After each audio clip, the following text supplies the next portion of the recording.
जिले के हाट पिपलिया के करनावत के पटवारी हल्का नंबर 3 करनावत होरिया खो के वार्ड 14 में इंदौर जिले के कुछ भूमाफिया गैंग के सदस्य जमीन पर कब्जा करने के लिए किसान के खेत पर पहुंचे। इससे पहले 13 नवंबर को भी जमीन पर कब्जा करने के लिए भूमाफिया गुंडे बदमाश लेकर आए थे।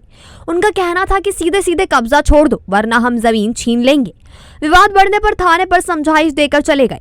इधर किसानों ने बताया कि इस जमीन के कागजात इंदौर की एक महिला ने खरीद रखे हैं, जिसका कब्जा लेने के लिए भूमाफियाओं का सहारा लेकर जमीन पर काबिज किसानों को डराया धमकाया जा रहा है। यह जमीन कलाबाई पाटीदार ने करीब 10-15 वर्ष पहले मुन्नालाल जाधव से खरीदी थी। बाकी जमीन कालू जाधव की है, जिस पर उक्त महिला के लोग अपना कब्जा लेना चाहते हैं। कलाबाई के भतीजे जितेंद्र ने बताया कि बार बार उक्त महिला के नाम के कागज लेकर गुंडे बदमाश हमारी जमीन पर कब्जा करना चाहते हैं, जबकि कलाबाई कैलाश पाटीदार के नाम से 8 बीघा की रजिस्ट्री है। मामले में राजस्व निरीक्षक मोहम्मद इरशाद ने बताया कि भूमि स्वामी द्वारा भूमि चल सीमांकन नब्ती आवेदन उपरांत की कार्यवाही के तहत यहां पर आए हैं। सभी संबंधित किसानों को नोटिस देकर ही कार्यवाही की जा रही है। किसानों का आरोप है कि भूमाफिया से लेन देन का राजस्व विभाग व पुलिस की टीम सीमांकन के लिए आई है। किसानों ने बताया कि प्रशासनिक अधिकारियों द्वारा सीमांकन की कोई सूचना नहीं दी गई है। किसानों का कहना था कि 24 बीघा जमीन में से 8 बीघा दूसरे किसान को हमने बेच दिया था। जिस किसान को जमीन बेची गई, भूमाफिया गुंडे बदमाश द्वारा उसे भी डराया धमकाया गया, जिसके कारण किसान की टेंशन से मौत हो गई। मामले में प्रशासनिक अधिकारियों ने कहा इसकी सही जाँच कर कार्यवाही की जाएगी। करीब कितने रकबा जमीन है ये 14 बीघा का करीबन है। ये हमारे नाम से है। हमारे मतलब पूरी जमीन पे हमारा ही कब्जा है 65 साल से, और कुआं भी हमने खुदाया है। मकान हमारा बना हुई है। टोटल जमीन मतलब ये 16 बीघा तो भाई के नाम से है। 8 बीघा मैंने कैलाश पिता टीकाराम जी को बेची है, उनका पत्नी के नाम से, कला भाई के नाम से। करीब 24 बीघा जमीन 24 बीघा का रब्बा है ये। यहाँ पे न्यायालय आदेश का भी पालन नहीं करता, और प्रशासन को हम दे के आए। तहसीलदार को भी दिया हमने, और एसडीएम को भी दिया, और पटवारी जी को देने लगे थे।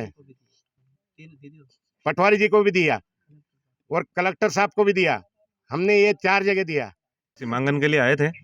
पिछली बार भी झगड़ा हुआ था थोड़ा, उसमें सीमांकन करवा दिया, तहसीलदार साहब ने निरस्त करवा दिया था। उसके बाद कोर्ट में एसडीएम सर को लगाया, और कोर्ट में लगाई केस।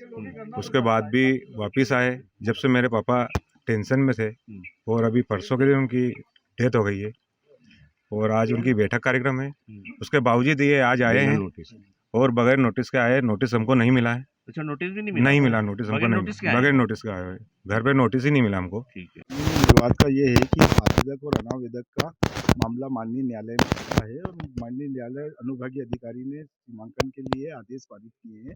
उस आदेश के पालन में हम आज दिनांक को यहाँ पे गठित दल करा था, उसमें सीमांकन करने के लिए या मौके पे उपस्थित हुए। उसमें अनावेदक की तरफ से मौके पे हमारे को एक आवेदन आपत्ति प्रस्तुत की गई, जिसमें उसमें माननीय उच्च न्यायालय सेकंड अपील 347/2004 की 1/11/5/2000 को स्टेटस को आदेश हुआ है। तो उस आदेश के पालन में हमने उनकी आपत्ति दी है, तो यथास्थिति के आदेश है उसमें, तो हमने सीमांकन कार्य को रोक दिया गया है ना। ये सारा प्रकरणों का अध्ययन करने के बाद हम वस्तुस्थिति की देखेंगे। अभी मैंने 2 दिन पहले ही देवास बागली में ज्वाइन किया है।